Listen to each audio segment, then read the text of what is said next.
Hi guys, HSST, HSA Natural Science, HSST Zoology and കേറ്റഡ് SET എക്സാംസിനൊക്കെ prepare ചെയ്യുന്ന ആൾക്കാർക്ക് വളരെ യൂസ്ഫുൾ ആയിട്ടുള്ള കുറച്ച് കാര്യങ്ങളാണ് നമ്മൾ നമ്മുടെ വീഡിയോയിൽ ഉൾപ്പെടുത്തുന്നത്.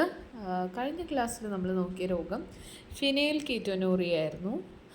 നൗ ആൽക്കപ്റ്റോനൂറിയ, ഇതൊരു ജെനറ്റിക് ഡിസീസാണ്. ഇതിൻ്റെ പ്രധാനപ്പെട്ട പോയിൻറ്റ്സാണ് നമ്മൾ പറയുന്നത്. ഇതൊരു ജെനറ്റിക് ഡിസീസാണ്, ജെനറ്റിക് മെറ്റബോളിക് ഡിസീസാണ്. നമ്മൾ ഫിനൈൽ കീറ്റോനൂറിയ പറഞ്ഞ പോലെ തന്നെ ഇതും ഒരു ഓട്ടോസോമൽ റെസസീവ് ഡിസോർഡറാണ്.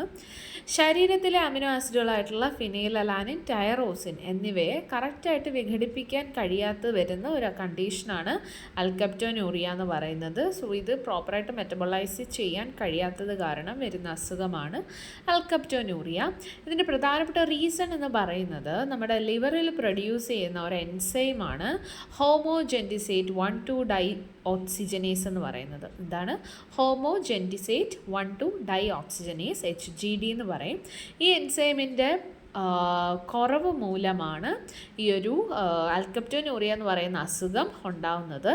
സോ ഈ എൻസൈം ഇല്ലാത്തതിനാൽ മെറ്റബോളിസം വഴി ഉണ്ടാകുന്ന ഹോമോജെൻറ്റിസിക് ആസിഡ് HGA ശരീരത്തിൽ നിന്ന് ഇല്ലാതാക്കാൻ കഴിയില്ല. മനസ്സിലായോ? അപ്പോൾ ഈ ഒരു എൻസൈം ഉണ്ടെങ്കിൽ മാത്രമേ ശരീരത്തിൽ ഈ പറയുന്ന ഫിനൈൽ അലാനിൻ്റെ, ടൈറോസിൻ്റെയൊക്കെ മെറ്റബോളിസം കാരണം ഉണ്ടാകുന്ന ഹോമോജെൻറ്റിസിക് ആസിഡ് എന്ന് പറയുന്ന വസ്തുവിനെ റിമൂവ് ചെയ്യാനായിട്ട് പറ്റുള്ളൂ. സോ ഈ എൻസൈം ഇല്ലാത്തത് കൊണ്ട് തന്നെ ഹോമോജെൻറ്റിസിക് ആസിഡ് എന്ത് ചെയ്യും?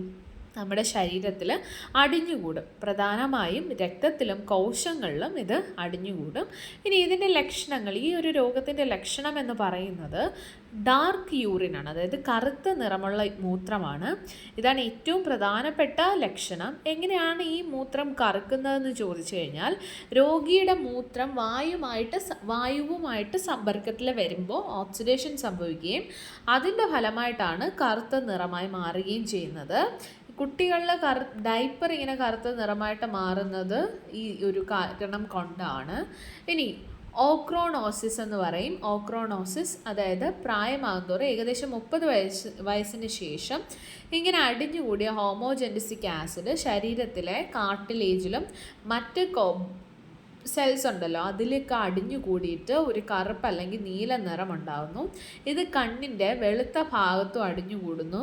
ചെവിക്കായങ്ങളിലും അതായത് നമ്മുടെ ചെവിക്കായങ്ങളിലും എന്നല്ല, നമ്മുടെ ഇയറിൻ്റെ ഇയറിനകത്തുള്ള കാർട്ടിലേജസിലും എന്താണ് ഇത് ഈ ഒരു സംഭവം നല്ലപോലെ എവിഡൻ്റ് ആയിട്ട് കറുത്ത് വരുന്നത് നമുക്ക് കാണാനായിട്ട് പറ്റും.